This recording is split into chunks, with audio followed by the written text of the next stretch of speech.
I'm telling the story of civilian suffering, and the sheer number of Vietnamese who were killed or wounded in Vietnam or became refugees. This wasn't due to, simply bad apples, simply troops on the ground.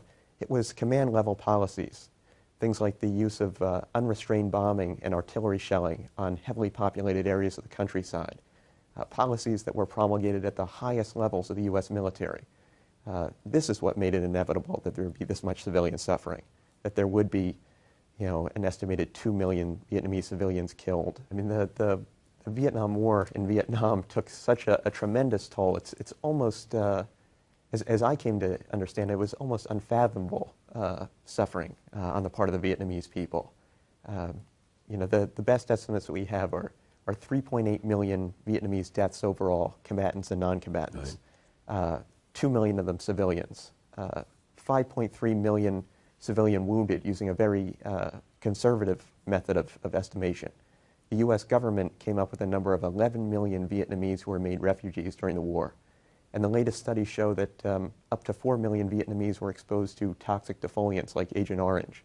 So this is, it's suffering on a scale that I don't think that most Americans can fully wrap their head around. I was struck by your writing that by the mid-60s, the American military had turned war-making into a thoroughly, I'm quoting you, thoroughly corporatized, quantitatively oriented system known as techno-war.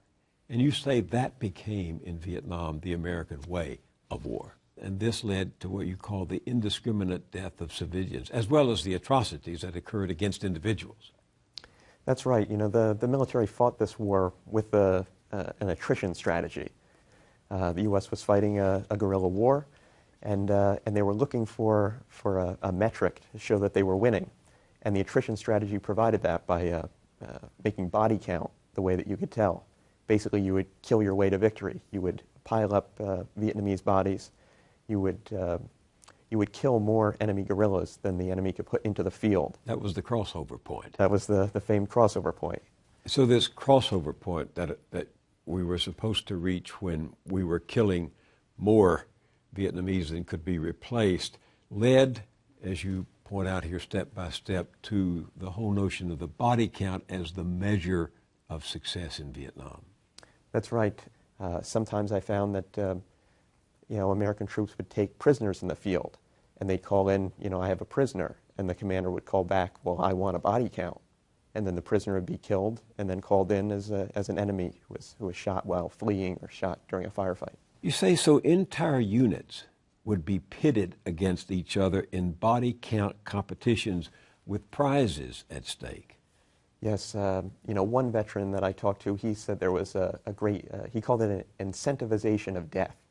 And I talked to many veterans who talked about this. They said that, that this really messed with their value system, that they were told that, if they brought in a dead Vietnamese, if they proved a body count, they would get 3 days of R&R at a beach resort in Vietnam, or they would get extra beer, or light duty when they were back at base camp, or medals, badges.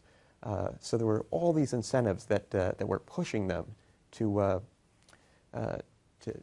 produce bodies. And then there were disincentives. There were, along with those carrots, there were sticks. They knew if they didn't produce bodies, that they'd have it tougher. They'd be kept out in the field longer. They'd have to march out instead of getting an airlift and a helicopter. So there were real reasons to produce bodies. You describe, as almost a sporting event, sports statistics, box scores, and those scores being padded by including civilians? Yeah, there were, everywhere in Vietnam there were kill boards, they were called, up that showed each unit's number of kills. Some men talk about it, the being like box scores up in the mess hall, in military publications. This idea of body count was just drilled into them at every turn, and they really couldn't get away from it. I mean, this was the way the war was fought, and it turned out to be disastrous for Vietnamese civilians. And so that led, as you say, to the body count as the measure of success. Nick, you make it clear that this pressure that led to this kind of killing came down from the top in Washington as well, from Secretary of Defense McNamara at the Pentagon and clearly from the White House. I think it did. And there was rarely any distinction made between enemies and the civilian population.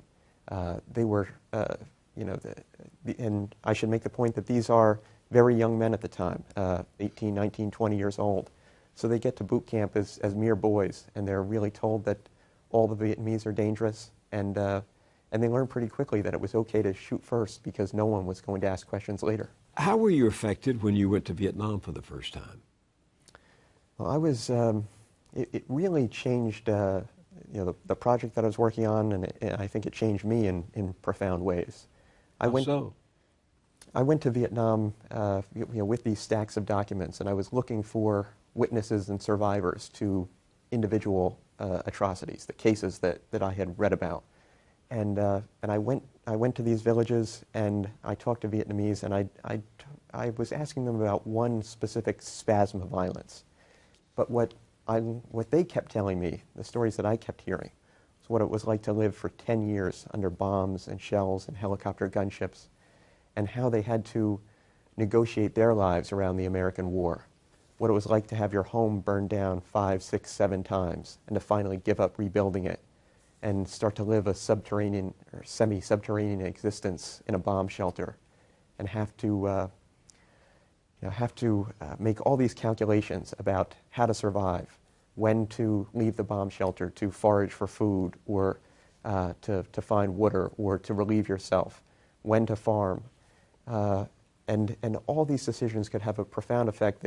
Your life depended on it, and the life of your family. You had to know to get into the bomb shelter in time when artillery started raining down, but you had to get out of there before the American troops came through and started grenading the bunkers, because Americans didn't see these as bomb shelters. They saw them as enemy bunkers that could be hiding guerrillas. And the Vietnamese lived with this for 10 years straight. And as they told me these stories again and again, I realized that this was really the story that I needed to tell, the one of Vietnamese civilian suffering, the one of... You call it a system of suffering.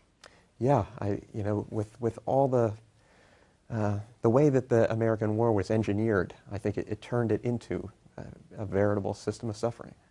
Did you encounter animosity and anger toward you as an American? I didn't, and it was one of the most shocking things to me. That I would go into a village, and I would often be the first American they'd seen since the war, and I'd ask them to dredge up the most horrific events imaginable, the most horrible days of their lives, and then I'd ask these people to do it again and again to make sure that I got the story exactly right. And afterwards, I would be shocked to find them thanking me, that they expressed a great gratitude. They were amazed that an American knew something of the story of what they had lived through, the story of their hamlet, and they couldn't believe that someone had traveled halfway around the world to listen to them. Why are we talking about this? Do we think any good is going to come out of resurrecting the skeletons in the closet and bringing them out and exposing them in your book or in a conversation like this? Well, I'm hoping that it will have some bearing on the present. The U.S. is, of course, has been involved in constant warfare in Afghanistan, Iraq, Pakistan, Libya, Yemen, Somalia.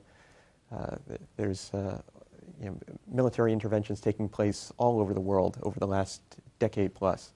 But I don't think that Americans really have a clear picture of those wars and what they've meant for people overseas, what they've meant to civilians around the world.